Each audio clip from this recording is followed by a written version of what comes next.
Tenemos otro encuentro dentro de los encuentros de arte y pensamiento de Cartagena Piensa. En esta ocasión tenemos un invitado de lujo, dos invitados de lujo, a lo mejor uno con más nombre que el otro, pero Eugenio, eso no se bastaría para estar aquí también en otra ocasión. Primero agradecer la presencia de Isidoro, que ha hecho un esfuerzo grande desde Madrid para, pues a lo mejor por simpatía, no sé si a nosotros, a Cartagena Piensa, a Eugenio, pero aquí lo tenemos. Y con lo que cuesta pues desplazarse exclusivamente a esto. Mañana a las 9 se vuelve a ir. Y gracias también a Eugenio, aunque a ti te gusta más estar por Cartagena. Estar por Cartagena. Pero vamos, no quiero dejarlo pasar porque sé que Isidoro en este caso ha hecho un esfuerzo grande por estar aquí hoy. Voy a hacer una pequeña introducción, un poco por contextualizar, y luego ya pues Isidoro y Eugenio hablarán del libro que se presenta, Conversaciones con Isidoro Valcárcel Medina, y ya pues continuarán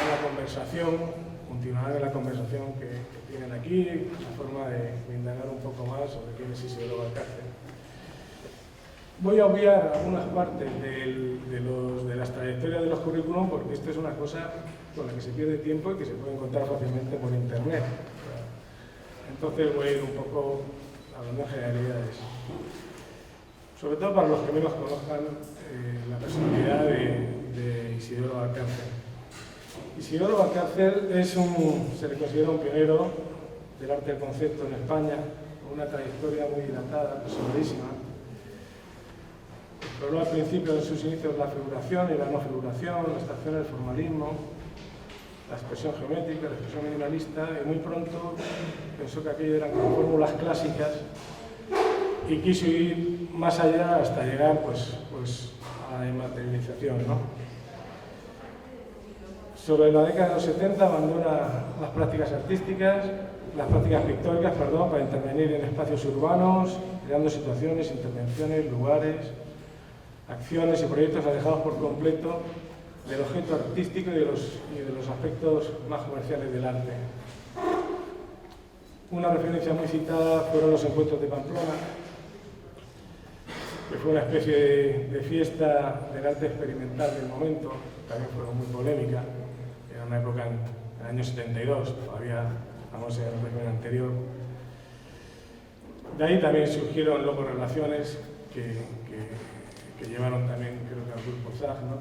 Colaboraste con Juan Hidalgo, con Marches, etc. Hay una frase, voy a ir intercalando frases porque lo define él mejor que lo que puedo decir yo.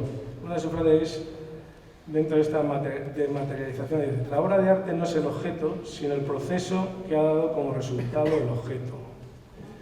Entiende así el arte como un posicionamiento personal que tiene sentido cuando nos hace conscientes y responsables en consecuencia de una realidad personal.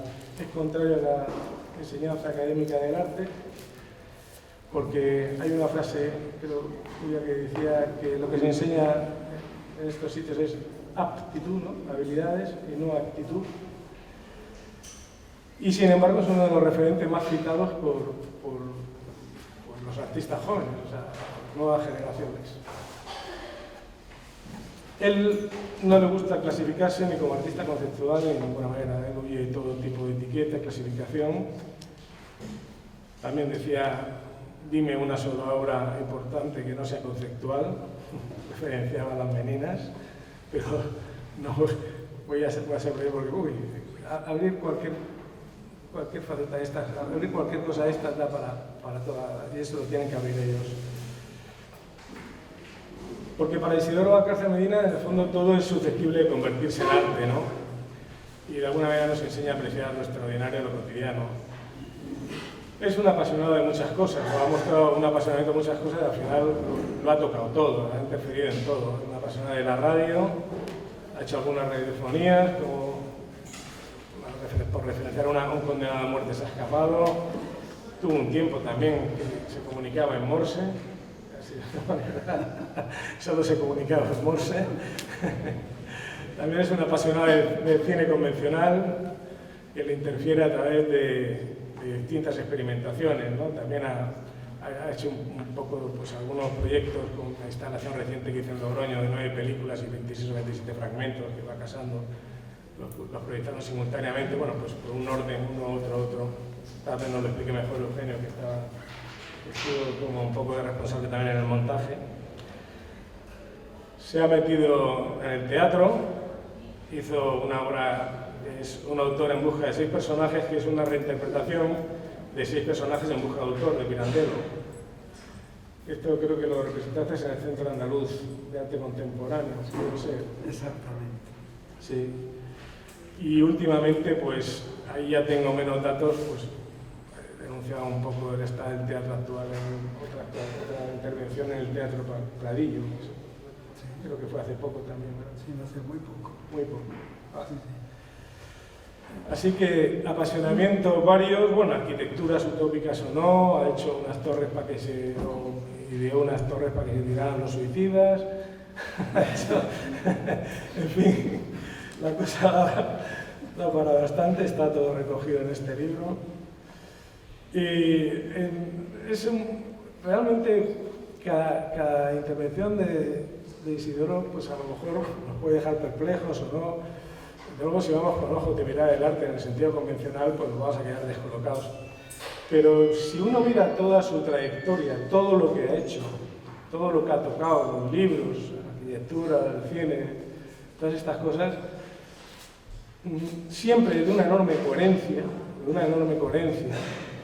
se da cuenta uno de la necesidad de estos personajes, ¿no? De la necesidad de este personaje, que es un personaje capaz de cuestionar los convencionalismos, no solo del mundo del arte, sino de un estado general de cosas que pretende hacernos más o menos sumisos. Eugenio alude en el libro muchas veces a este alegato un poco contra la sumisión, ¿no? que destilan algunas de las intervenciones, ¿no? Que reflejan algunas de las intervenciones de Isidoro Valcárcel Medina. Él tiene otra frase muy conocida que cuando le preguntan, dice, sí, es que el arte, es que realmente la vida bien vivida es arte, y el arte bien ejercido, qué duda cabe que es la vida. Realmente es probablemente el ejemplo máximo que yo conozco de personas en que obra y vida se confunden, son prácticamente la misma obra. O sea, si ves que libera una obra de Isidoro Valcárcel, que hable él y lo veis a él, y probablemente sea lo mejor que podáis hacer. No sé. No sé, ahora lo veremos, Entonces antepone siempre esto, de alguna manera, a comprometerse de una manera vital, existencial, antepone siempre lo ético a lo estético, ¿no? Claro, la cuestión, esta ética, llevada al grado máximo, pues también lo hace a veces un personaje incómodo que curiosamente, luego le preguntaré, es reclamado pues por todos los museos, ¿no? No sé si es que tienen necesidad de coleccionar todo lo que ocurre o no, pero ha intervenido en todos los museos, en el MACBA, en el Reina Sofía, con distintos tipos de intervenciones, etc. Algunas pues fueron muy sonadas, como la del MACBA, ¿no? Ella que pintó un muro blanco con un pito pequeñito. En fin, él también sabe perfectamente, es consciente, a pesar de que le reclamen de un lado a otro, es consciente perfectamente que a veces la cultura sirve para tapar algunas, pues no sé, algunas barbarias, ¿no? Barbarias del estado actual de cosas, de la economía, etcétera, o de las derivas que está tomando pues estos tiempos, ¿no? Cuando se pasa a creer que algo es normal porque todo el mundo lo hace, decía Hannah Arendt que entonces caemos en la banalidad del mal. La ética va más allá de los códigos éticos, de los códigos de comportamiento general, ¿no? Es una cuestión individual. A veces la respuesta de Isidoro Valcárcel parecen cosas obvias. A veces sus actuaciones, sus acciones parecen cosas obvias, parecen cosas de pura lógica, diríamos. Pero no es pura lógica, es lógica pura. Es lógica pura. Eugenio nos dice en el libro que Isidoro Valcárcel Medina conjuga esa cualidad entre la precisión y la deducción de un lógico matemático casi, con el delirio de la vivencia del poeta. Lo define muy bien. A mí siempre me ha sonado esta forma tan minuciosa de actuar, siempre me ha recordado, y esta forma tan lógica, me acuerda siempre, pues bueno, la línea de Bertrand Russell, o si no, aún más, un compromiso ético de Wittgenstein, ¿no? Sus pensadores duros, ¿no? En realidad, Isidoro Valcárcel Medina, hoy, con toda esa trayectoria de las que nos pueden hablar, personifica la capacidad utópica y contracultural, de alguna manera, de pensamiento artístico, la capacidad o la legitimidad del artista para intervenir en el mundo, ¿no?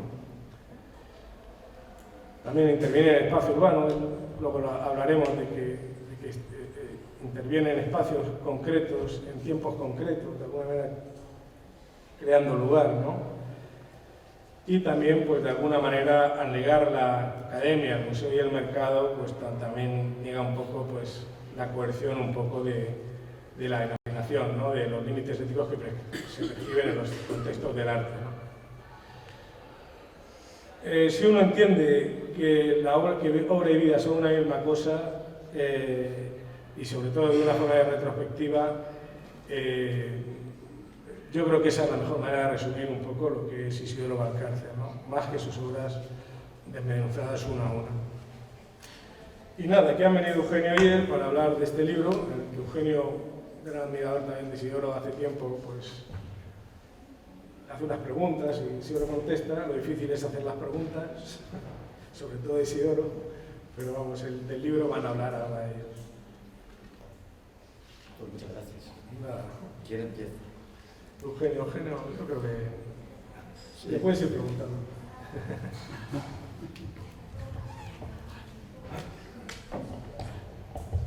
¿Qué tal? Buenas tardes. Muchas gracias por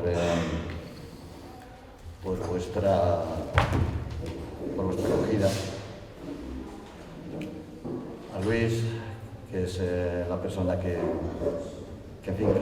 lleva a cabo la primera invitación, Patricio, al espacio que yo antes no conocía, y a todos vosotros que sois en el fondo, en primer lugar, los que finalmente importáis, porque es así. La parte, digamos, más obvia de todo esto. El libro, como veis, se llama Conversaciones.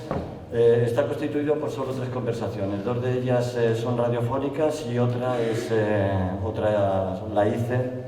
¿Vale? Es una conversación, pero en realidad está hecha a partir de preguntas escritas. Así como las conversaciones en la radio, pues son lo que son conversaciones en la radio, es decir, se dan de un modo bastante más espontáneo que desbordan el propio guión.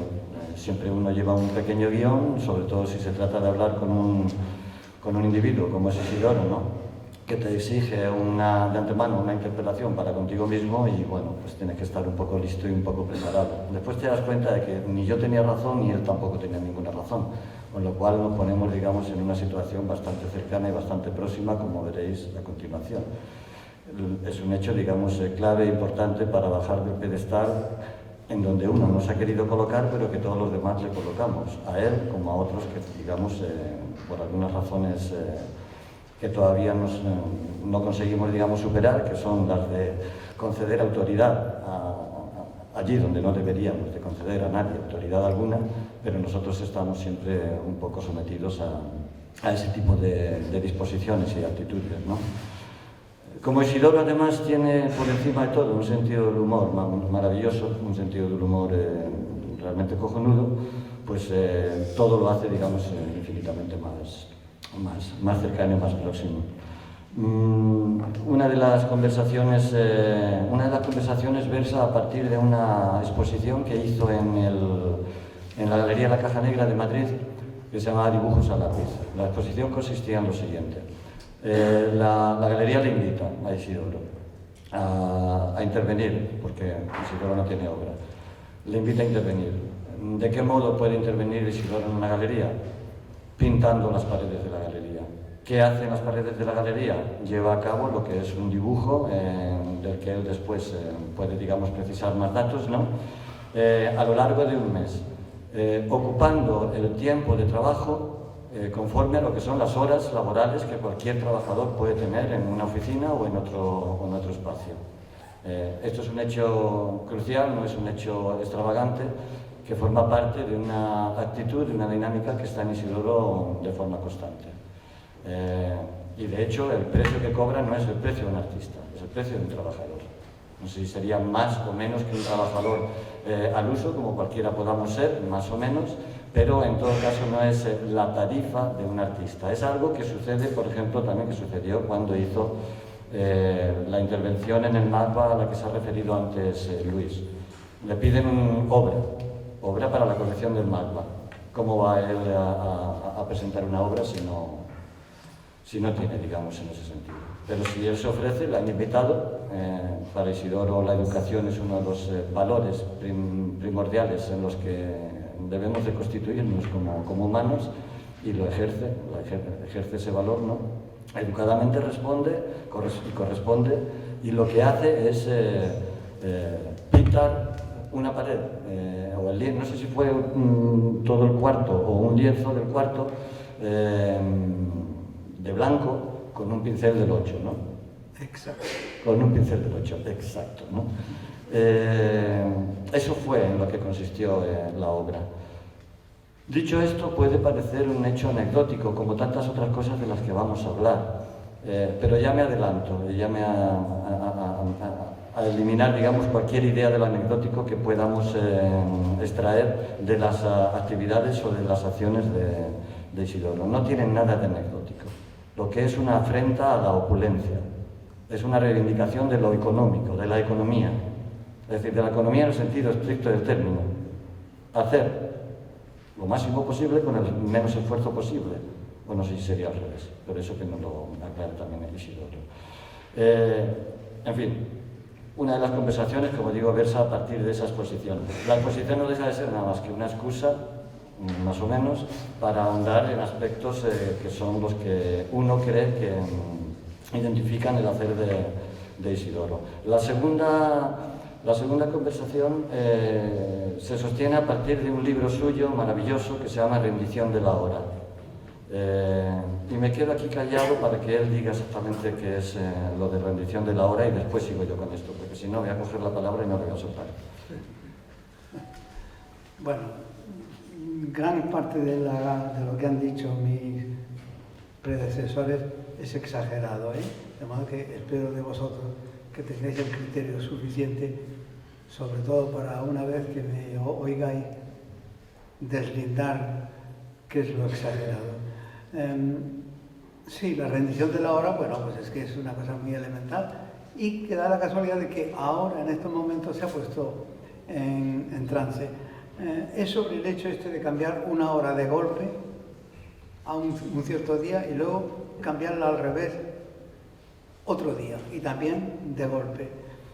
Frente a eso, una mente medianamente lógica dice, bueno, en vez de pegar este cambio que no tiene nada que ver con el comportamiento cósmico, cambiemos cada día un poquito para ir de acuerdo con el comportamiento cósmico. Entonces la propuesta es cambiemos 19 segundos diarios e iremos con el Sol, la Luna y las estrellas, ¿no? Evidentemente, ¿qué duda cabe de que yo soy consciente o era consciente de que eso es imposible que se lleve a cabo, porque sencillamente las autoridades jamás lo consentirían y los ciudadanos se pondrían negros, ¿no? Pero lo que no cabe es que si parece ser que es inevitable cambiar la hora, cambiémosla sensatamente. Ahora parece ser que los políticos han entrevisto que a lo mejor no es necesario cambiar la hora. Entonces decimos, pues no la cambiemos. Bueno, no va más allá, no va más allá el asunto que la rendición de la hora es la rendición de la hora artificial, claro, no la rendición de la hora estrictamente, sino aquella que no juega con la realidad, ¿no?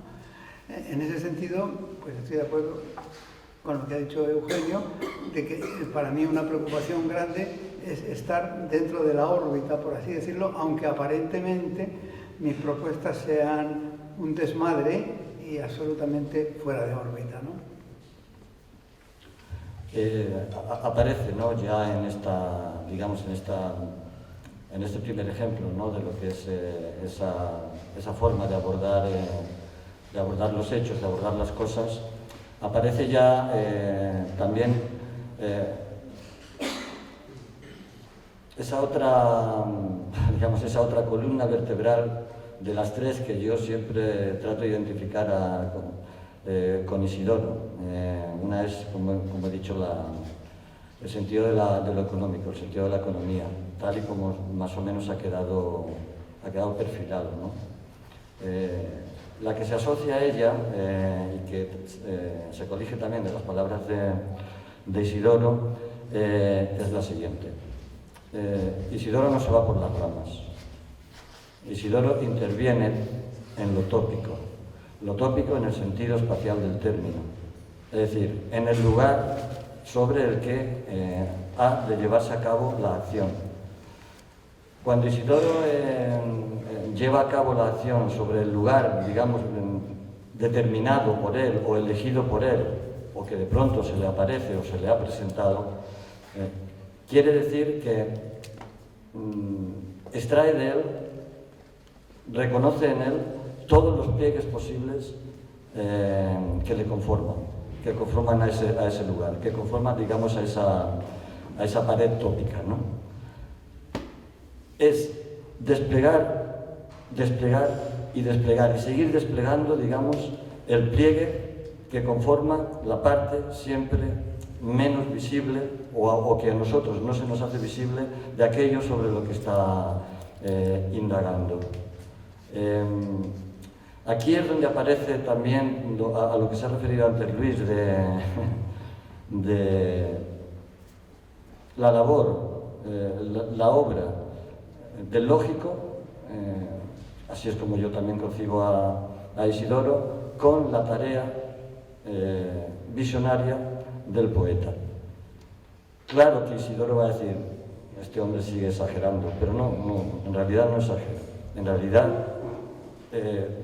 si me parece que son 80, 81 años los que tiene, el bagaje, digamos, si nos vamos al bagaje y vemos todo aquello que ha hecho, entenderemos claramente que esto que se dice no es una cuestión meramente anecdótica, baladí o de espaldarazo. Es que conforma una mirada sobre el mundo, una forma de deshacer la noción de arte, la concepción del arte, que claro, se encuentra, digamos, esto sí que me va a decir él que es una exageración, pero es que lo tengo que decir. Es que Isidoro Valcárcel Medina, en este sentido, o sea, se encuentra, digamos, es primo hermano de Marcel Duchamp. Es que es primo hermano de Marcel Duchamp. No es una exageración, es un hecho absolutamente comprobable y completamente, digamos, verídico. Pero para eso es necesario un poco conocer lo que es la obra de Isidoro Valcárcel Medina y seguramente no haber nacido en la región de Murcia y haber nacido en París. Pero eso ya son otras cuestiones que tienen que ver, digamos, con el provincianismo español a todos los niveles. Isidoro, ¿qué me cuentas de todo lo que te digo, hijo? Bueno, que prefiero haber nacido en Murcia a haber nacido en París, pero bueno. Aparte de eso, tú estás informado de que hace 8 días ha habido un coloquio en Granada sobre Duchamp al que fui invitado y fui como detractor de Duchamp, seguramente por envidia, no sé lo que sería, pero bueno, yo lo acepto y lo doy por bueno, aunque no comulgue con ello. Hay una cuestión que parece que yo tendría la obligación de resaltar en todos estos ejemplos que estáis sacando de ciertas actividades o de ciertas obras incluso, aunque no me gusta esa palabra, y es, vamos a ver, ¿por qué y para qué se hace una obra? Y yo respondo inmediatamente, solo me interesa el por qué. Es decir, lo hago por tal cosa, esta cosa la hago por tal razón, no la hago pensando en para qué la hago. Eso libera de una manera descomunal, porque si uno se desentiende del posible efecto externo, que yo considero secundario, entonces se concentra totalmente en el efecto que yo puedo llamar interno. ¿Por qué la hago? La hago porque me apetece, porque creo que es necesaria, porque pienso que, en fin, siempre porque. El porqué, mejor dicho, el porqué me es fundamental. Lo que pasa es que el arte que conocemos y que intentamos digerir muy abundantemente se fundamenta en el para qué. ¿Para qué haces esto? Oye, ¿para qué has hecho? ¿Para qué has pintado este cuadro? Pues lo he pintado para tal cosa. No me interesa eso en absoluto. ¿Qué es lo que se deduce de ahí? Que en mí haya muy frecuentemente una enemistad con el mundo del arte y sin embargo casi un encariñamiento, digamos, con el mundo de la cotidianidad. Es decir, el que cruza una calle la cruza porque tiene que ir a la otra acera, ¿no? Y eso es lo fundamental. Ahora, es posible que tiene que ir a la otra acera para comprarse unos zapatos, es posible, pero eso no me preocupa en absoluto, porque la zapatería está allí. A mí me preocupa por qué se lanza a cruzar la calle, y eso en el territorio de la creatividad es absolutamente fundamental. Casi me atrevería a deciros que es único, solamente vale el porqué. Esto evidentemente no, repito por segunda vez, no coincide con los criterios esteticistas, críticos, etcétera, etcétera. Pero bueno, lógicamente, eso me importa un rábano. En la cuestión de la calle, ya has dicho antes otra cosa, pero ya se me ha ido. Pero bueno, volveremos a ello. El hecho de que yo tenga, digamos, un aprecio por la tarea de Isidoro, como por su persona, debe dejar claro que no supone una coincidencia en todos nuestros puntos de vista, como acaba él de demostrar. Y lo demostraré yo ahora también con otra cuestión en la que siempre nos enzarzamos a raíz de algo que ha mencionado antes Luis. Aunque es de formación arquitecto, pero no llegó a ser ni siquiera de formación arquitecto, que lo explique también el porqué, pero tiene, digamos, los conocimientos matemáticos, técnicos de esa cuestión, ¿no? Aparte de eso, es un hombre con una gran imaginación, que no solo es conceptual su imaginación, lo es, pero no solamente es conceptual. Es un hombre que tiene una gran imaginación poética. En el marco de la imaginación poética se inscribe, asociado, digamos, a una fraternidad con lo utópico, lo que fue su proyecto de arquitecturas prematuras.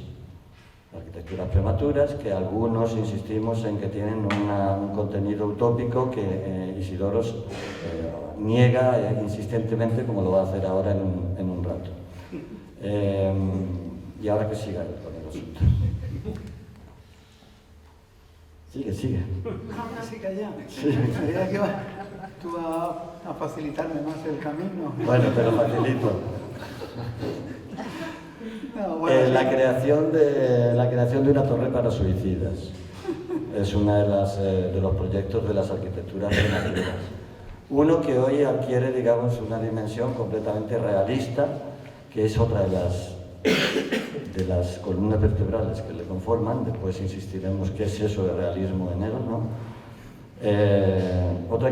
Digo que es una cuestión completamente realista, que no sé si tenía que ver con el Museo de la Clase Obrera o algo parecido, o la Casa de la Clase Obrera. ¿Qué era aquello? Edificio para los parados. No, edificio para los parados. Estaba también el Museo de la Ruina. Bueno, pongo estos tres ejemplos. Volvemos a insistir, yo vuelvo a insistir, en que por favor no se tome esto para nada como una cuestión anecdótica. O sea, que es una cuestión como muy sesuda, muy elaborada, que no tiene nada que ver con una comicidad que por otro lado le es consustancial, lo cual le resta, digamos, esa suerte de seriedad, ¿no? que se asocia a la autoridad y que no existe desde mi punto de vista, o que si existe intenta permanentemente ponerla en cuestión nuestro amigo nuestro amigo Isidoro, ¿no? Esa faceta de imaginación poética y digamos, de visión utópica, él la reduce a algo que efectivamente tiene que ver con una cuestión mucho más realista, que sería la de lo prematuro.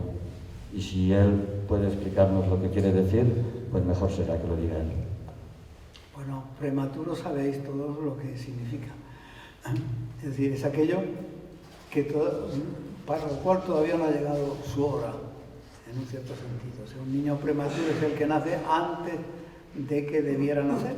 Pero bueno, eso como contrapuesto a utopía.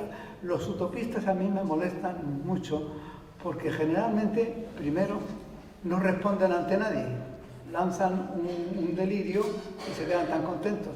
Generalmente tampoco viven lo suficiente como para ver el casi seguro fracaso de su proyecto. Pero bueno, esto allá cada cual, ¿no?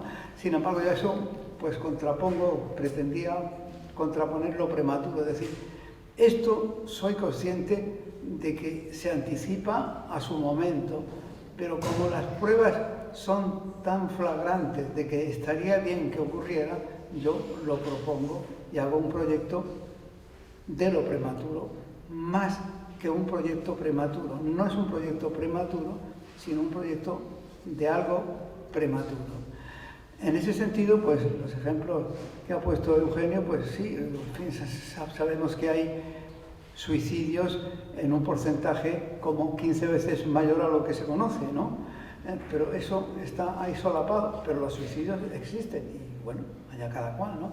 Entonces, oficialicemos eso, reconozcámoslo, hagámoslo además un edificio para facilitar el suicidio, para que los pobres suicidas no tengan que andar por ahí buscando formas sino que démosle el edificio ya hecho.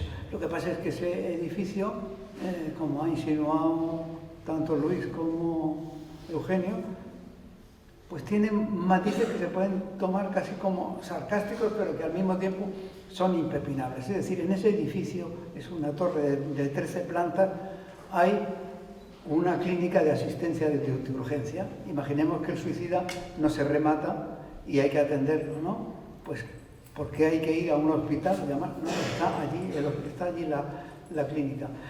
Hay también unas habitaciones para los familiares del suicida por si quieren dormir en el sitio, en la víspera del suicidio, etcétera, etcétera, ¿no? Cosas de estas absolutamente sarcásticas, pero impepinables.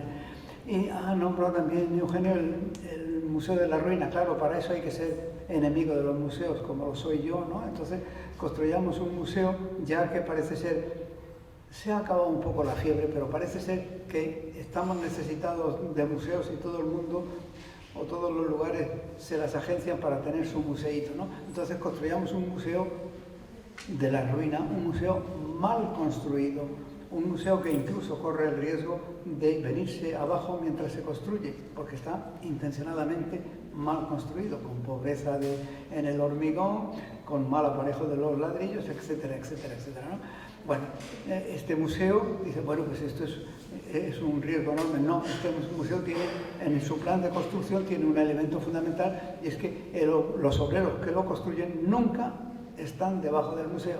El museo se construye siempre desde fuera y por encima, para que no haya el riesgo de que se venga abajo mientras tal. Quiero decir que dentro del aparente absurdo sin razón, me preocupa mucho, como también han comentado mis antecesores, me preocupa mucho el realismo de que nadie pueda objetar, pero esto es un disparate. Bueno, es un disparate ideológico, pero no es un disparate fáctico. Es decir, no se va en contra de ninguna norma. Me encanta respetar las normas, muchas de ellas asquerosas, pero claro está, con el único fin de demostrar que son asquerosas, ¿no? O sea, yo las respeto, pero oiga, como yo las pongo al descubierto, ustedes ven que esto es un disparate, ¿no? Eso es una cuestión fundamental de lo prematuro, ¿no? Es decir, estoy proponiendo algo que parece descabellado, pero que nadie de los presentes pueda de demostrarme que está fuera de lugar. O sea, está absolutamente encajado con la realidad. Y lo último que has nombrado, el edificio para los parados, es un edificio, son proyectos antiguos, de hace más de 20 y tantos años. Entonces el edificio para los parados es un edificio en el cual que se admite la realidad de que el número de parados es descomunal e inmoral, y entonces este edificio procura encaminar a esta gente por otro lado, por ejemplo, a un tipo de actividad que no está dentro del territorio que les ha echado fuera. Entonces, a usted le han echado fuera el trabajo asalariado, etcétera, etcétera. Intentemos darle a usted una formación que abomine de eso, ¿no? Es decir, por ejemplo, el uso de la mano en un sentido que no sea exclusivamente el de sacar productos de carácter mecánico, utilitario, etcétera, etcétera, sino de otra forma. Es decir, conducir la labor, es decir, usted sigue cumpliendo una labor, pero no cumple aquella labor que la sociedad le ha montado y que es engañosa.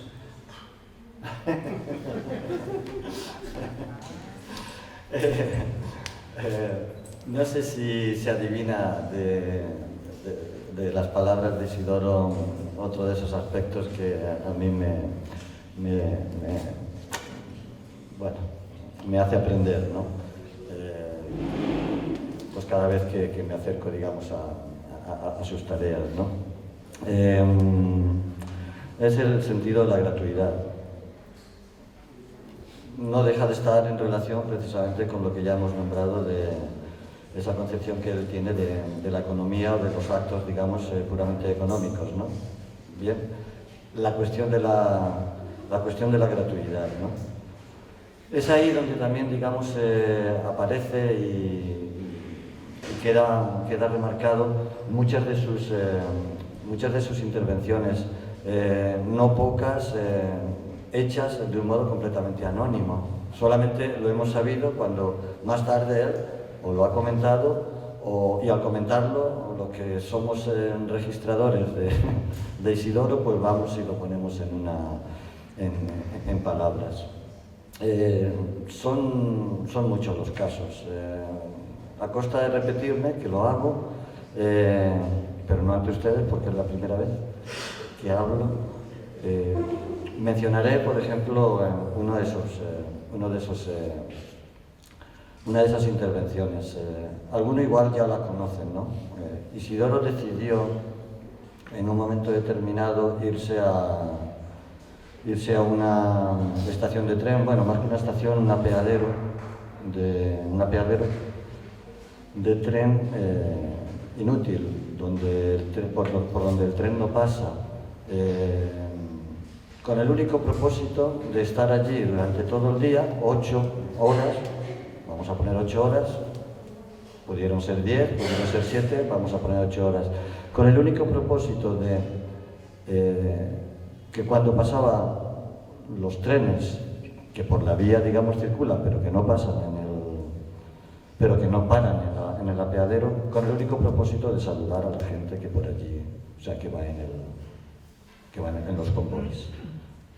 Claro, hay que tener una consideración para con uno mismo, ¿no? De un modo que a uno le haga plantearse sobre aquello que ya no que hace, sino que es lo que le decide a uno llevar a cabo una acción que es enteramente inútil, perfectamente inútil, desde mi punto de vista, perfectamente gratuita, en el sentido más exaltante del término, y que no obedece, digamos, por decirlo así, a un coste, no tiene un coste, no tiene un precio, no tiene un valor en el sentido monetario del término, ¿no? El hecho mismo de estar allí horas pasando, viendo pasar trenes y saludar a la gente.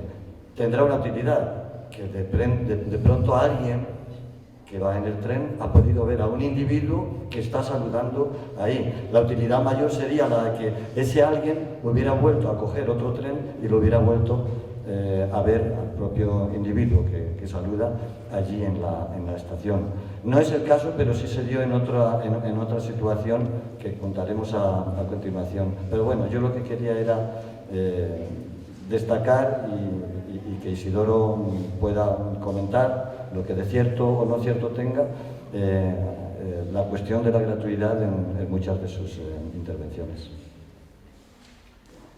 Hombre, yo es que siempre tengo la ilusión de que alguien de aquellos viajeros, de aquellos centenares de viajeros, porque pasaron 17 trenes de pasajeros y otros tantos de mercancía, alguien me vio, se quedó con ello en la cabeza y no le fue indiferente. Incluso a lo mejor llegó a comentarlo, dijo, en una estación, en una peadera había un tío saludando, ¿no? Y se acabó ahí la importancia de la obra, absolutamente. Evidentemente, ahí hay una cuestión que yo me planteo y que parece ser que no tiene mucha acogida, y es que yo digo, primero, cuando se cuenta a alguien, por supuesto, el primer derecho que se concede a los oyentes es decir, mentira, hace falta ser tonto absolutamente para irse a saludar a unos trenes que pasan y que no paran, oye, y volverse a su casa sin más. Bueno, ese derecho se mantiene. Ahora, hay una cuestión que yo siempre defiendo, es que nadie de los presentes aquí, por ejemplo, puede ignorar que lo ha oído, y que eso, aun para negarlo con absoluto convencimiento, ha entrado a formar parte de su mente. Eso es lo único que a mí me importa decir. Hay la posibilidad de que tal vez no lo haga, pero alguien lo planifique, o lo planee, mejor dicho, ¿no? Entonces eso a mí me compensa. Ha hecho Eugenio alusión a alguien que hiciera el viaje de regreso y que me siguiera viendo allí. Hombre, es más hipotético todavía, pero él ha nombrado, me imagino que te refieres a la cola bueno, a otro caso semejante, porque a mí me encantan hacer estas cosas en las cuales me fío en la fe. O sea, solo le pido al espectador un gesto de fe o de duda razonable. Entonces, otra cosa que hice yo fue irme había una exposición importante del impresionismo, por favor, y se celebraba el último día de la exposición y había gran aglomeración de gente. Entonces yo me fui a primera hora de la mañana, estas cosas hay que hacerlas al completo, no vale decir, bueno, voy a estar un ratito allí, ¿no? Me fui a primera hora de la mañana a la cola y lo que hice fue ir dejando pasar a todo el que llegaba, ¿no? Yo estaba allí en mi sitio, de repente llegaba una señora y decía, pase, pase. Y luego llegaba una pareja de novios, pasad. Pero ¿por qué no? Es que estoy esperando. Bueno, y así con este juego tonto yo me tiré el día entero en la cola. Lo que pasa es que de repente por la tarde llega una mujer también y le digo lo mismo, pase usted aquí. Y entonces me dice, oiga, pero usted estaba aquí esta mañana y me ha dicho lo mismo, ¿qué pasará? Bueno, le confesé la realidad, ¿no? Y claro, como comprenderéis, eso es la satisfacción máxima que puede alcanzar un artista, permitidme esta palabra que detesto, ¿no? Es decir, eso sí que es un reconocimiento de la obra de arte, ¿no? Es decir, oye, es una simple mujer que dice, anda, pero qué tontería, pero ¿usted qué hace aquí? Oiga, pues yo no voy a pasar. Efectivamente se acabó la jornada y yo no conseguí entrar a ver la exposición.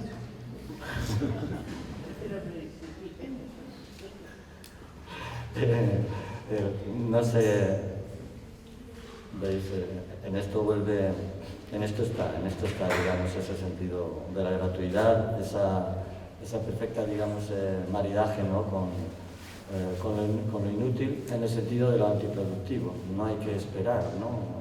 No hay que esperar nada, no hay que esperar, ¿no? Como él dice, no hay un para qué, ¿no? Es el por qué, ¿no? Lo hacemos, ya está, se acabó. Eso desmantela por completo, digamos, nuestras lógicas, nuestras conductas, digamos, habituales de conocimiento y de comprensión de los hechos. Con un gesto mínimo se puede, digamos, transformar por completo lo que es la rotación, el eje de rotación del mundo, con un gesto absolutamente mínimo. De pronto, chaca, ¿no? La rotación del globo, ¡pum!, ha cambiado, ha variado, pero claro, ese gesto mínimo que contiene, ¿no? o al menos desplaza digamos, un propósito, no un propósito, pero desplaza, digamos, un contenido de subversión, pero es una subversión que no la llevamos a cabo cualquiera, porque generalmente esperamos una respuesta que nos confirme aquello, digamos, que la razón por la que hemos hecho aquello. De pronto aquí no hay necesariamente una razón, es una interpretación mía, ¿no? Y personalmente la hago mía, vuelve a enseñarme y me pone en relación, digamos, con algunos individuos de distintas esferas que no son precisamente en general las artísticas, ¿no? O por lo menos de las artísticas en el sentido en el que estamos aquí hablando. Yo siempre se lo he dicho a Isidoro, más o menos podemos estar no de acuerdo, pero a mí me satisface pensar que Monsieur Hulot, ¿no? Anda, digamos, por ese trance, ¿no? Que ciertas acciones y gestos de Pamplinas, ¿os acordáis que era Buster Keaton? Esos gestos absurdos, esos gestos inútiles, esos gestos que de pronto modifican por completo el devenir de los hechos, es capaz incluso, si nos ponemos muy exagerados, hasta de transformar el mismo devenir de la historia. Amigo, el tema de la historia. Isidoro se impuso la tarea durante 5 años de llevar a cabo una historia de 2000 años después de Cristo, a partir de lo que fue la colección o la elección por cada año de esos 2000 de un episodio que la gran historia había sepultado, ignorado o minimizado. Que Isidoro nos diga algo más al respecto. Sí, bueno, lo ha dicho Eugenio. Sí, se trataba de localizar 2000 acontecimientos, sucesos, o como queramos llamarle, que estuvieran recogidos en la historia, pero en una zona de la historia que ningún historiador maneja, que olvida, y que ha llegado ahí a ese lugar, pues generalmente por un azar, como puede ser, pues yo qué sé, en el año 747, pues por pura casualidad tenemos un documento que habla de la compraventa de un terreno en Sevilla, pongo por caso. Entonces, esos documentos inútiles, estériles, insignificantes, yo los recogía y ese año 797, o el que haya dicho, que ya no sé cuál es, lo dedicaba a ese suceso, acontecimiento, etcétera, etcétera, porque evidentemente para los protagonistas era un acontecimiento, ¿no? Lo que pasa es que no lo era para la gran historia en el sentido, grandilocuente en el que la usamos. Nos creemos que la historia es solo los hechos que están recogidos por los historiadores, pero resulta que la historia es tan infinitamente superior en tamaño que esos hechos, pues sencillamente son insignificantes, ¿no? Esa es la razón de ser de los 2000 años. Y hay una cuestión que yo quiero resaltar, porque mientras hablaba, y sobre todo mientras hablaba Luis, me venía a la cabeza el hecho de que mi gran preocupación es que no me puedan decir documentalmente que falsifico algo o que miento.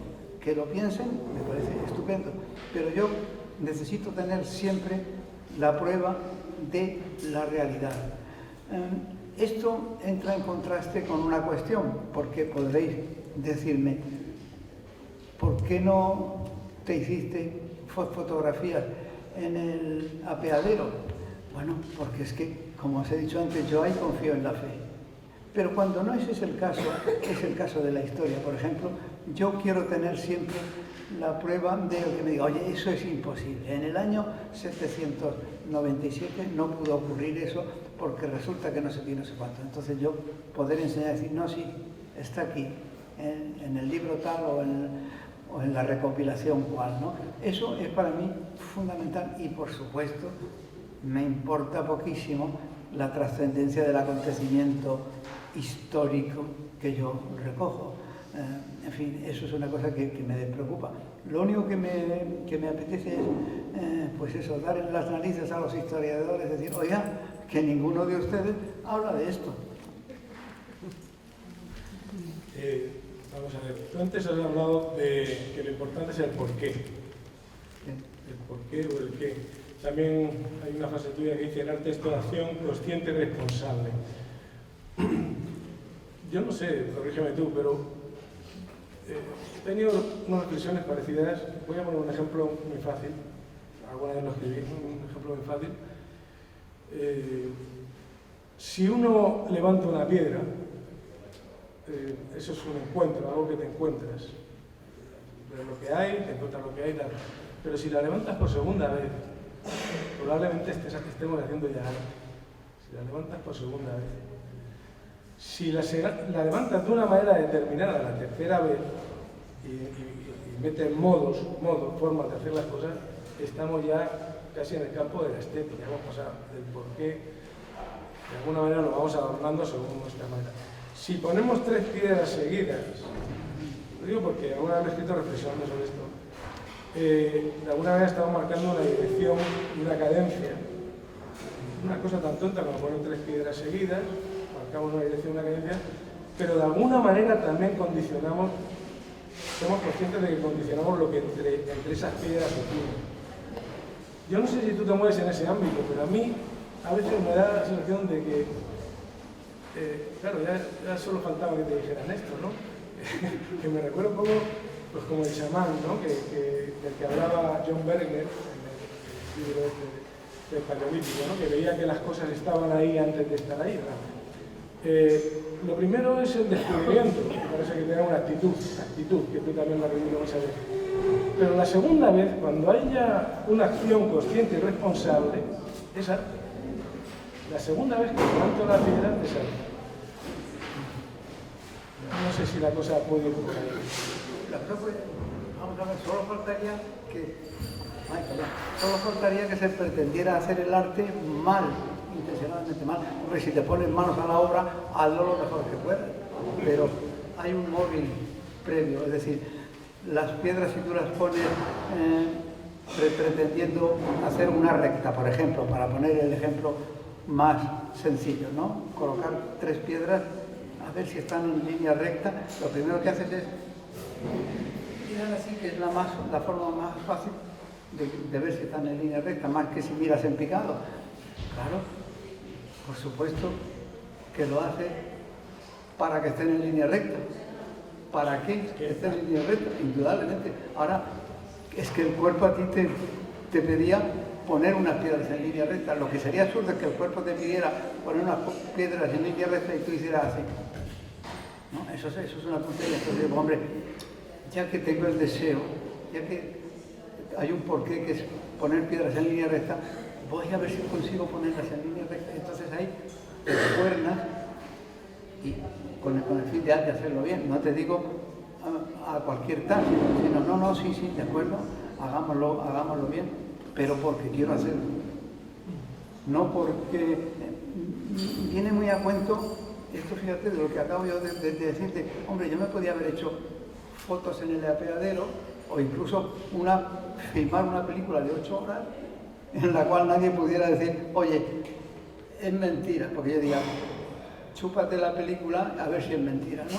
Bueno, entonces no me refiero a eso, ¿no? No me refiero a eso, pero eso podría ser un ejemplo.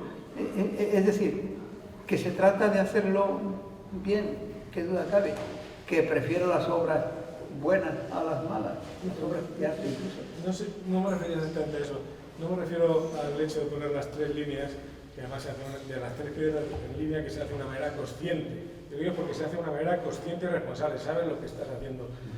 Por supuesto, a la hora de hacerlo de una u otra manera, las cosas se miden con el cuerpo, el mundo primitivo, etc. Y hay una implicación del cuerpo. No, yo me refiero, tú alguna vez has diferenciado entre arte y el arte. Arte, sí. Lo que es arte y lo que es el arte. El arte parece que lleva aparejado ya pues, son cuestiones de estética. Las cuestiones estéticas son valoraciones de modos, según cultura, según tal. Pero arte, el hecho en sí, esa acción consciente es la que te digo yo, la que pienso yo que hay mucho en ti de eso de levantar la piedra por segunda vez. Luego ya, por supuesto, aparece la personalidad, cómo es cada uno, meticulosa, medida. Date cuenta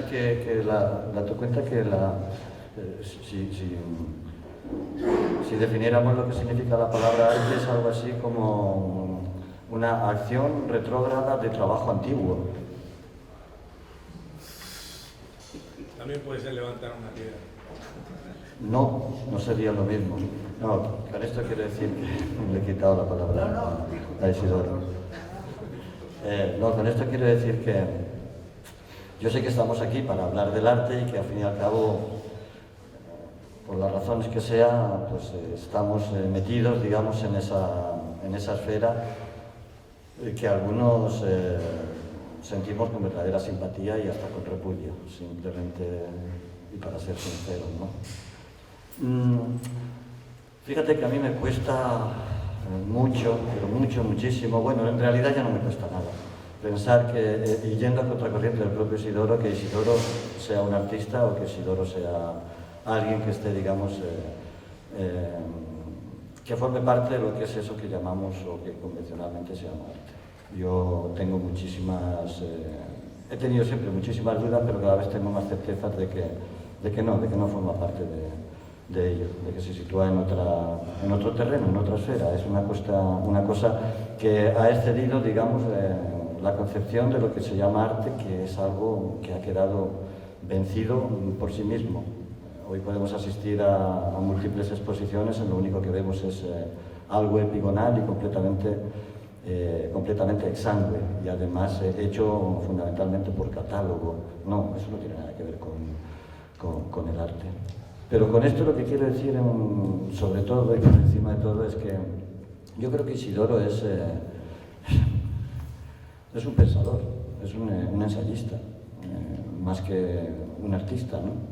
Yo sé que él me va a desmentir y además mejor que lo haga, pero yo creo que Isidoro se sitúa más, digamos, en el ámbito del pensamiento y del ensayo, antes que en lo que hoy se sigue considerando todavía se define como artista. No le hace ningún tipo de justicia y desmiente, digamos, lo que es su tarea histórica y su tarea presente. Pero bueno, yo sé que soy un poco o muy recalcitrante con respecto a lo que es eso que se llama arte. Sí, bueno, yo antes recordaréis que he nombrado la palabra artista y le he dicho con mucho énfasis, precisamente para que se diera cuenta que me costaba trabajo decirla, ¿no? Incluso a veces recurro a la palabra autor, que es más vaga y que digamos que lo comprende pues casi todo, ¿no? Tú, Luis, no sé si cuando has leído lo de consciente y responsable has añadido un término que no me fijé en su momento, pero lo que yo digo es que el arte es toda acción consciente y responsable, toda, fundamental, ¿eh? Es que de repente, mientras estaba hablando Eugenio, digo, ¿lo ha dicho o no lo ha dicho? Bueno, pero que conste que es toda acción consciente y responsable es una obra de arte. Entonces, ahora con lo de Eugenio, es que claro, estamos discutiendo, estamos echando flores tal vez sobre un jardín ya florido, ¿no? Y no sé en qué sentido estamos actuando con eficacia, ¿no? Es decir, la misma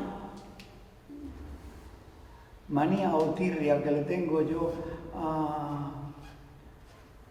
a la documentación de las obras, ¿no? La documentación que demuestran la realidad, es decir, jamás habría llevado yo a un cámara a fotografiarme en el apeadero. La misma tirria que le tengo a esto, le tengo a no hacer las cosas absolutamente en conciencia no en conciencia, sino a conciencia dentro de los límites de mis capacidades personales y de cada uno dentro de sus capacidades personales. Una vez cumplido ese requisito de dentro de mis capacidades y con mi conciencia absoluta y, por supuesto, sabiendo que soy responsable ante mí, en primer lugar, y ante todos en general, soy un artista consagrado, absolutamente, yo y todos vosotros, claro. Entonces, con esa tranquilidad es con la que dices, oye, pues, como se decía antes, viva la Virgen, ¿no? Yo soy un viva la Virgen porque como resulta que cumplo estos 3 requisitos, pues puedo permitirme el lujo que sea, ¿no?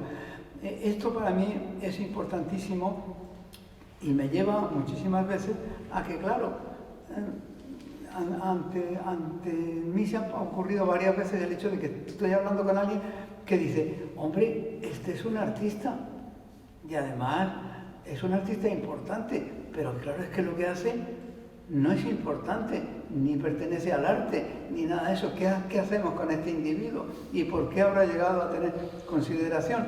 Y eso yo me froto las manos, porque es que es el territorio ideal para actuar, ¿no? Porque dice, bueno, primero esta persona me está concediendo una carta blanca inmensa, porque como resulta que él, por principio, piensa que yo soy un don nadie, en el sentido divertido de la palabra, ¿no?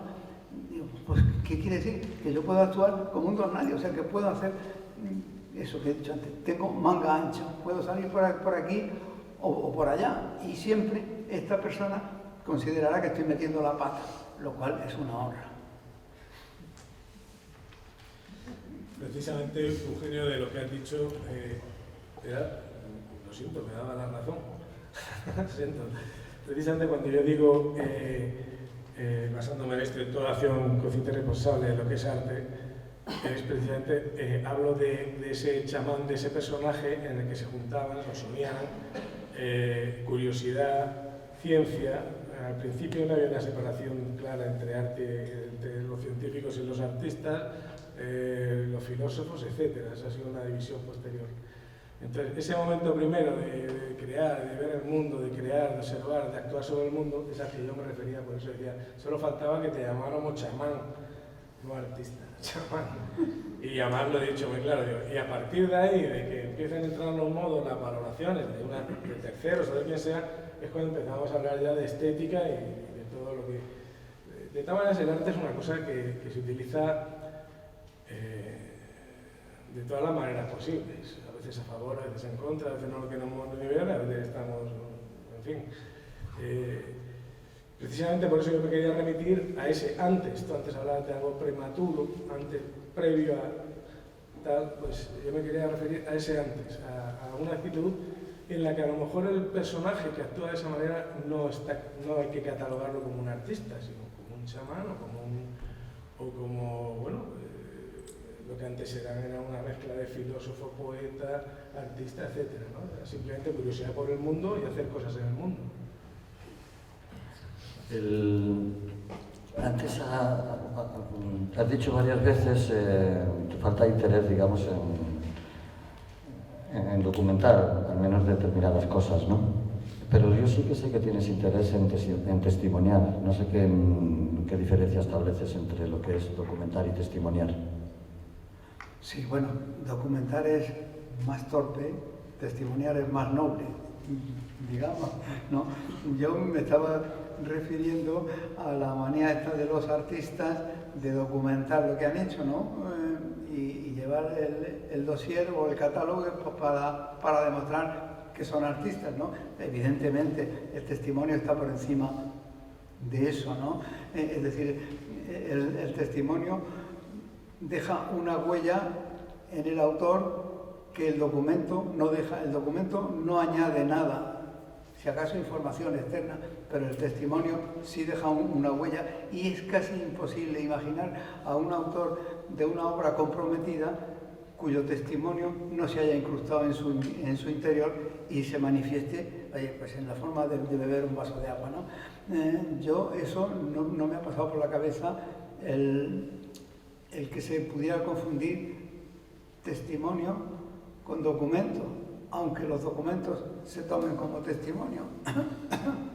Pero desde luego ningún testimonio es un documento porque la torpeza de la sociedad no lo califica como tal. Para mí sí que lo es, pero es que me trae sin cuidado. Si hay un testimonio, no necesito nada más.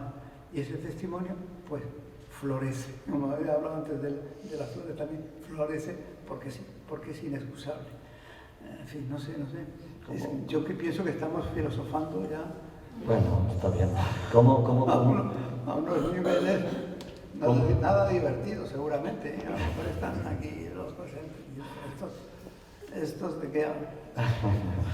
¿Cómo te encuentras en ese sentido, Isidoro? Y esto creo que es la primera vez que te lo pregunto.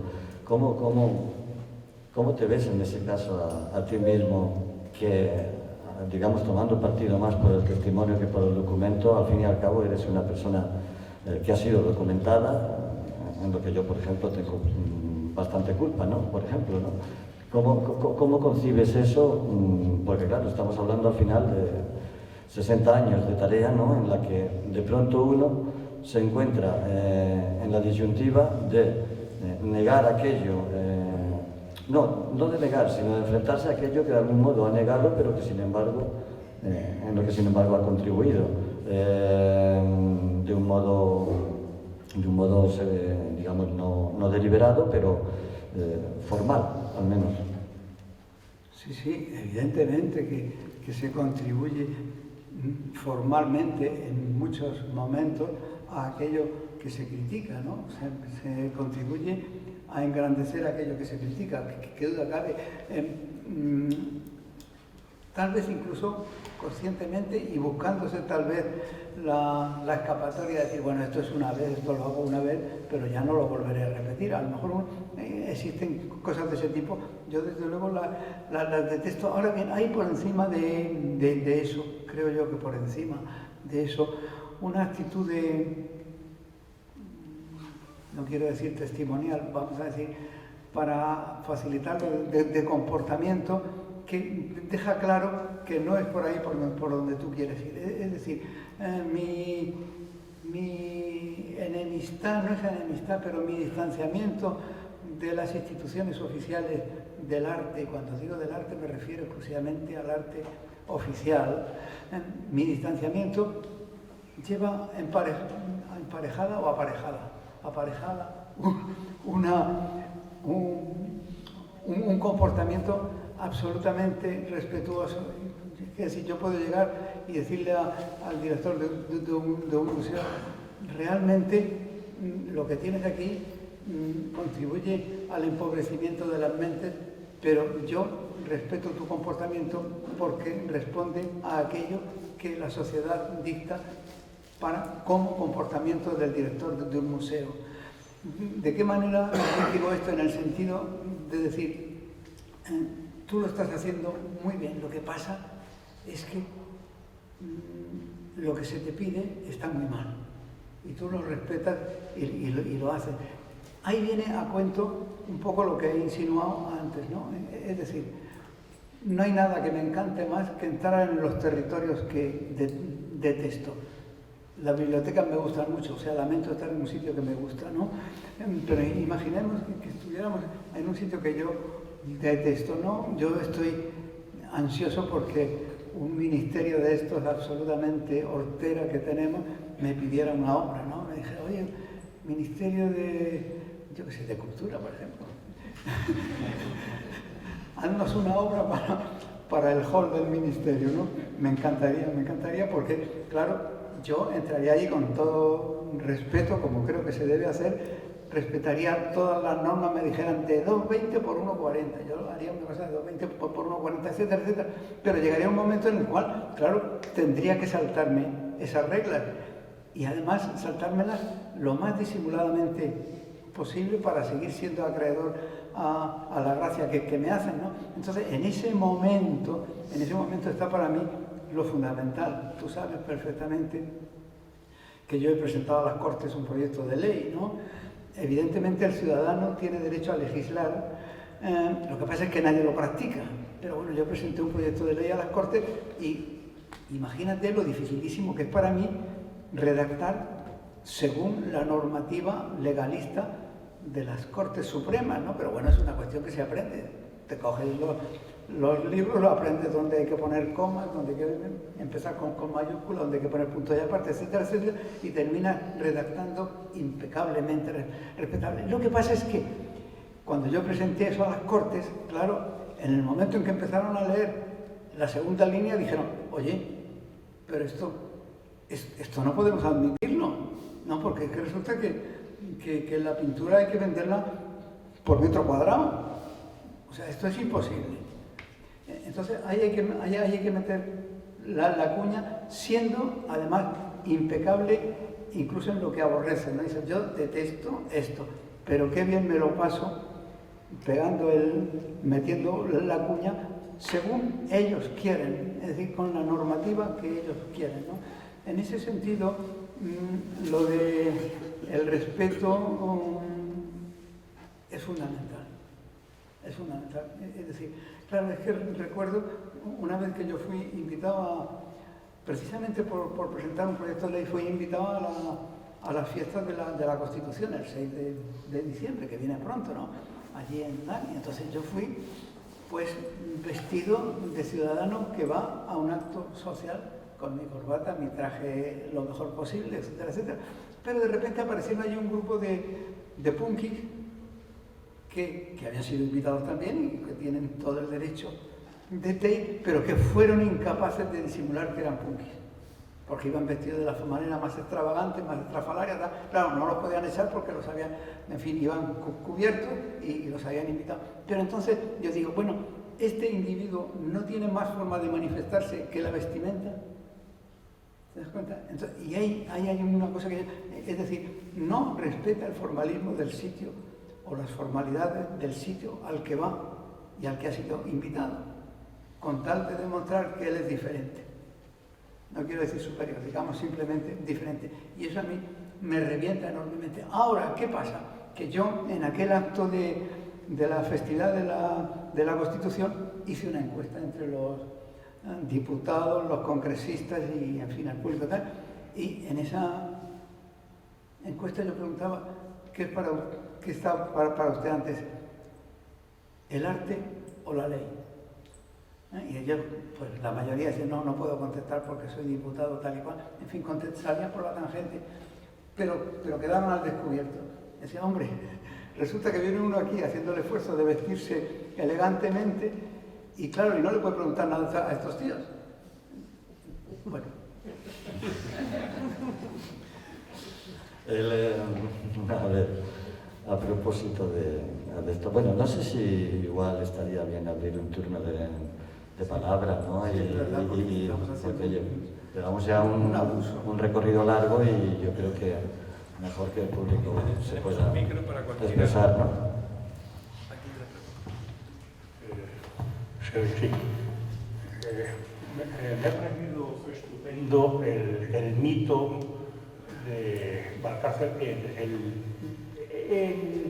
el apeadero. El apeadero realmente tiene una sola dirección. Estaba recordando entonces la famosa obra de Estrabón y Vladimiro, Esperando a Godot, de Beckett.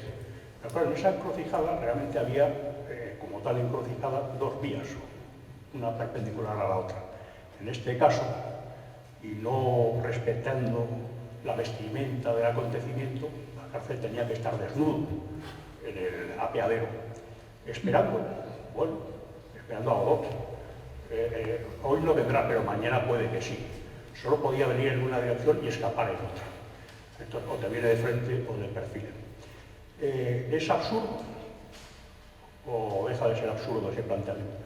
Eso, la primera vez que tuve yo conocimiento de Valcárcel como artista, entonces había sido motejado de joven promesa. ¿Por quién?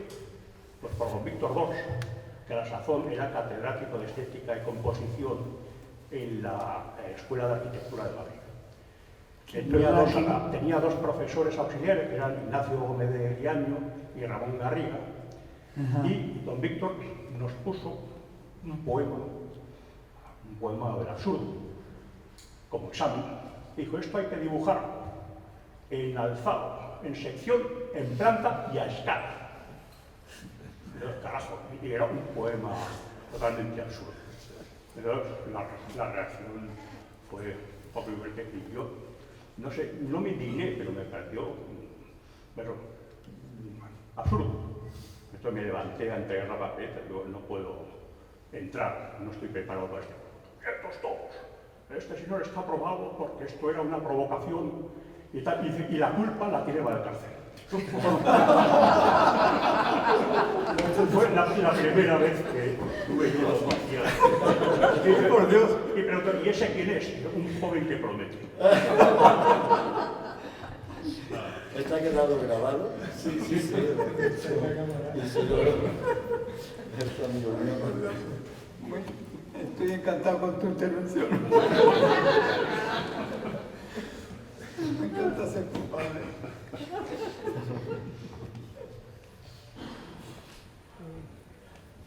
Bueno, no te contesto porque no sé qué decir. Estoy apabullado, estoy, ya te digo, encantado. Además también con lo de ser joven. Lo que sí recuerdo de memoria, y además está recogido en el libro de don Víctor, que se llama Arquitectura y Humanismo, era el poema que nos hizo dibujar. Y venía a decir algo así como: un químico alemán en Torres Vedras fabricaba macarrones con las piedras y luego, invirtiendo las operaciones, extraía piedras de los macarrones. Y total, que el químico alemán dejaba las cosas idénticas que están, lo cual demuestra que el niño y el anciano conviene que se acuesten muy temprano. Eso era lo que teníamos que dibujar. Y la culpa la tenía Valcárcel.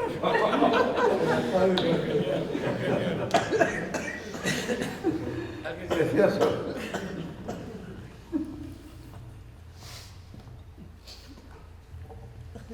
Ánimo. ¿Por qué dejo la arquitectura, no luego los estudios? ¿Por qué dejaste la arquitectura? Si es que no acabaste los estudios. Sí, es que casi ni los empecé. ¿Sabes por qué? Porque en el primer curso me pusieron un día a hacer los palotes. ¿Sabes lo que es los palotes?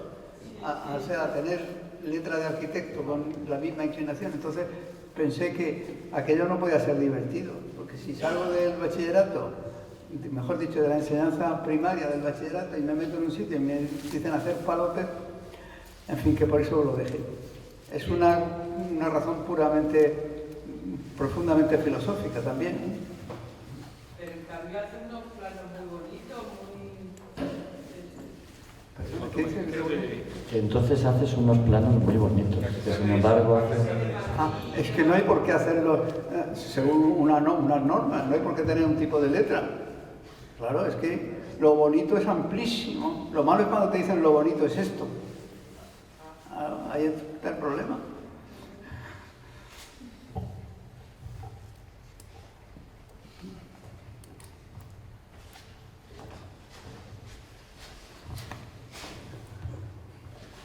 Gracias. Hay una faceta, una componente artística dentro del ámbito de la arquitectura. Y bueno, pues a mí a veces me preocupa, ¿no? Yo tengo el título de arquitecto y he hecho obra, y bueno, pues hay arquitectos, lo bueno es que son pocos quizá, ¿no? No sé si está Peter Eastman, por ejemplo, que bueno, no sé si provocativamente dice que lo último que debe hacer la arquitectura es pensar en el para qué ese, que es el habitar, ¿no? En el ser humano, no vivir dentro. Simplemente lanzar un poco esa... Bueno, pero es que, no sé si lo dices en alusión a lo que he dicho yo antes del para qué. Bueno, Hombre, es que el para qué no es universal, es decir, si tú haces un abrigo, tienes que quitar el frío. Es para que quite el frío. La cuestión está es por qué haces un abrigo, es porque te lo pide el cuerpo. Ahora, que quite el frío, pues por supuesto la casa que tenga un techo, pues es aconsejable. Claro, o sea, yo... sí, pero me refiero a que el hombre pasa, el habitante de esos espacios, pasa como se relega al último lugar, ¿no? Es decir, tiene techo, por supuesto, el propio Mies, ¿no? Con la casa Farnsworth. Soy un admirador de esa obra, ¿no? como un hecho aislado, pero que lo peligroso de esto es que luego creen escuelas, ¿no? Digamos, estos arquitectos que de hecho la crean, ¿no? Sí, bueno, pero en fin, eso, ellos estarán en la gran mayoría de los... Mira, si un arquitecto crea escuelas y no está contento, cambia de tendencia inmediatamente, ¿no? Pero generalmente están muy contentos. Esta mañana hemos hablado de eso, en el tren. Generalmente están muy contentos, pero quiero decirte que la cuestión de... Y ahí quiero meter un asunto. No solo los arquitectos, imaginemos un arquitecto que se construye por su cuenta y riesgo una casa, pero como eso ocurre poquísimas veces, la cuestión está no solo en los arquitectos, sino aquellos que les consienten a los arquitectos hacer esas cosas, ¿no? Hacer ciertas cosas. Que crean escuelas, la culpa no está en el arquitecto, sí, él es el causante, pero la culpa no, la culpa está en los seguidores aborregados que van detrás. Pero contra todo eso hay sencillamente es decir, el Nouvel que hizo Reina Sofía con esas fachadas rojas reflectantes que machacan la vida de los que viven enfrente, sobre todo en las horas de la tarde en verano, porque tienen que cerrar todos los huecos de sus ventanas. Bueno, hay este tipo, pues porque es tonto de baba o porque ha pensado que eso le iba a traer mucho nombre. Culpable la institución que le ha consentido hacerlo, porque eso ahí hay un proyecto que se aprueba, ¿no? Pero yo contra eso reaccioné en su momento y coloqué un gran cartel de 4 metros por 3 allí que decía: el autor ruega que perdonen las molestias, dejando difuso quién es el autor. El arquitecto, por supuesto, él no rogaba que perdonaran las molestias porque si no, no lo habría hecho, sino que había un individuo, que en este caso era yo, que decía: perdonen ustedes a este tipo, ¿no? Claro, quiero decir que escapes contra la creación de escuela o el digerir disparates, eso está abierto. Yo tuve el privilegio de poder colocar ese cartel, pero otros pueden tener el privilegio, yo que sé, de empezar a tirar huevos contra aquello, ¿no? Ahora, los seguidores, vienen los seguidores, sí, chicos, contra los seguidores eso es una cosa terrible, ¿no? El tenerse seguidores es terrible, incluso aunque seas un genio, aunque fueras un genio, es terrible, porque claro, si resulta que yo estoy haciendo lo de o al estilo de porque este es un tío muy listo, quiere decir que tú eres muy tonto. Muchas gracias.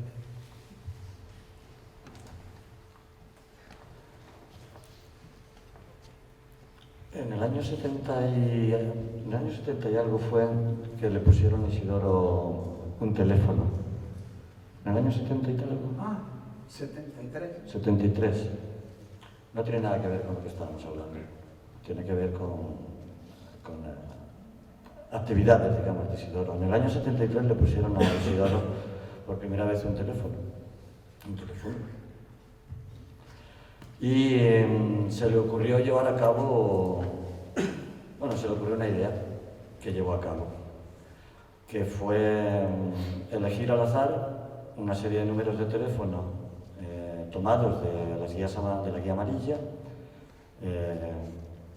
llamaba, hacía la llamada y, lógicamente, pues si estaba la persona a la que llamaba, completamente desconocida, respondía. Isidoro le decía: buenos días, buenas tardes, me llamo Isidoro Valcárcel Medina, mire, me acaban de poner un teléfono y quería saber, por favor, si podía anotarlo. Claro, la respuesta de la otra gente era variada y diferente. Volvemos a retomar, digamos, el gesto que hace coincidir el sentido, digamos, del humor, un sentido del humor del absurdo, ¿no? Una inutilidad, ¿no? Pero en estas cosas, digamos, en las que nos imbrica el amigo Isidoro, ¿no? De pronto eso, que aparentemente es absurdo e inútil, puede tener, digamos, una respuesta práctica, puede tener, digamos, más que una respuesta práctica, digamos, una consecuencia práctica, porque la puede tener y de hecho la tuvo. Bueno, más allá de eso, me gustaría, digamos, que Isidoro nos dijera algo al respecto, si quiere, y si es que hay algo que añadir. No, bueno, lo has expresado muy claramente, porque además es muy simple. Yo hacía eso, efectivamente, tal como él lo ha dicho, llamaba, oiga, mire, soy fulano, me acaban de poner el teléfono y se lo ofrezco a usted por si le apetece o quiere o cree que puede servirle para algo, pues que tome nota. Bueno, pero ¿por qué? Hombre, pues no lo sé, yo no lo sé. Puede ser, ¿no? Bueno, es que yo la verdad, pues no se me ocurre. Pues yo no le conozco a usted, ¿no? Yo a usted tampoco, pues entonces mire, dejémoslo. ¿Están contentos? Eso era un porcentaje, pero luego había otro porcentaje de gente que decía, que insistía, bueno, pero vamos a ver, ¿para qué puedo yo querer su teléfono? Pues mire, señora, señor, no lo sé, yo no lo sé, pero tampoco puede usted decir que nunca lo va a necesitar, a lo mejor un día, no sé, en fin, usted verá, ¿no? ¿Pero usted quién es? Yo soy Isidoro Valcárcel Medina. Sí, pero usted vende algo. Pues no, solamente. Bueno, pues venga, dígamelo usted. Y sea lo que Dios quiera. La consecuencia práctica es que Isidoro tuvo... Eso está, perdona, eso está documentado, o sea, está grabado. Sí, verdad. Son 80 llamadas, ¿no? Sí, 80 llamadas. 80 llamadas están documentadas. Incluso si os metéis en internet, algunas podéis acceder. La consecuencia práctica de todo esto, para rematar, digamos, el lado humorístico, es que tuvo 2 ligues. ¿Sí o no? Entre 82 tampoco. Bueno, considerando el acto, es asombroso escuchar la respuesta de las personas, porque son de una educación palmaria. Es increíble la educación que había y la confianza. Sí. Es decir, lo que no había era desconfianza. Bueno, pero ¿y usted quién es? ¿Pero por qué me llama? ¿Y qué es lo que quiere? Pero que no era una cosa grosera, particularmente grosera. Creo que una vez se encontró en 80 llamadas con algo un poco grosero, ¿No te pasó que alguien sí que respondió de un modo un poco más...? Sí, una persona me colgó el teléfono, una alemana, pero sí, ocurrían cosas, pero lo más bonito es el de aquella señora que después de estar hablando un poco, me dice, mire, la verdad, no está mi marido y yo no se lo voy a coger a usted. Muy bien, señora.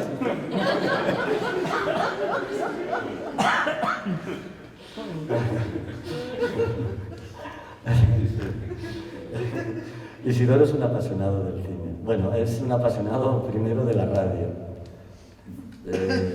Sí, yo creo que antes que incluso del cine, pero bueno, es un apasionado del cine. Tiene el carnet número 6 de la Filmoteca Nacional de España, ¿no?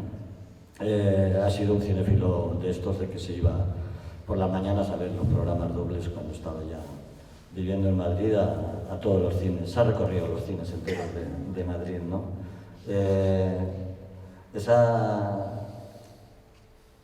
Isidoro y yo nos conocimos, bueno, quizás en otro momento, pero coincidíamos mucho en el Cine Doré, en Madrid, que es donde está actualmente la Filmoteca, ¿no? Y bueno, pues eso nos juntaba un poco más, nos unía un poquillo más, ¿no? Y de ahí, extrañamente, sin haberlo pensado, porque fue algo que en cierto modo nos pidieron, surgió un proyecto que hemos terminado hace poco en Logroño, que es este, Isidoro Valcárcel va al cine, ¿no? Tiene filmada La celosía, la novela de Alain Robbe-Grillet, que la escribió, que fue en el año 54, 55 o por ahí, ¿no? En el 57. En el 57. Y él la llevó al cine, literalmente llevó La celosía al cine, es decir, literalmente llevó el libro al cine, es decir, que filmó cada página del libro y de eso hizo la película. Y eso fue lo que proyectó. Eso se proyectó en una solicitud una invitación que le hizo la Filmoteca, entonces en el Cine Covadonga, me has dicho hoy que yo no lo sabía. Y claro, la película se proyectó, ¿no? Entonces la gente se salía al minuto, a los 2 minutos, solicitando la devolución la devolución del dinero. Con lo cual Isidoro estaba perfectamente encantado y comprendía razonablemente que fuera así. Y es que es razonable que sea así. O sea, solamente algunos tirados somos capaces de sostener la mirada y estar, digamos, allí cerca de 2 horas viendo pasar las páginas de la celosía. Que no es solamente ver pasar las páginas de la celosía, es que se escuchan al menos 2 o 3 voces, con interrupciones, con vaídos de voz. Es una cosa alucinante, pero eso que hoy sí consideraríamos que es una obra conceptual, ¿no? Una obra conceptual, excede una vez más, digamos, lo que sería esa denominación. Y en el conjunto en el recorrido, digamos, de Isidoro, si lo contemplamos en el recorrido, bueno, veremos que no se sostendría la calificación de obra conceptual, porque de pronto adquiere una dimensión muchísimo más noble, más seria, ¿no? Pero bueno, no sé qué dice Isidoro al respecto. O qué dice él sobre el tema del cine. No lo hemos pasado en grande, con el tema cuando la cuestión está del cine. Ha sido toda una experiencia bien bonita, ¿no? Es un hombre que su tarea está orientada, lógicamente, hacia un trabajo más experimental.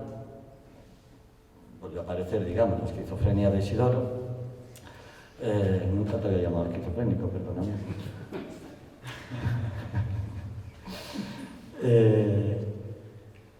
Su obra está orientada hacia un trabajo, digamos, más experimental, pero tiene una pasión auténtica por lo que es lo que llamamos como cine narrativo o cine mímesis.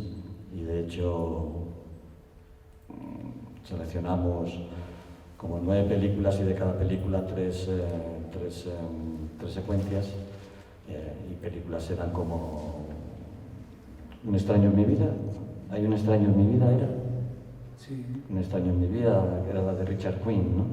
Sí. Richard Quinn, una película preciosa con Kim Novak y Kirk Douglas, ¿no? Maravillosa.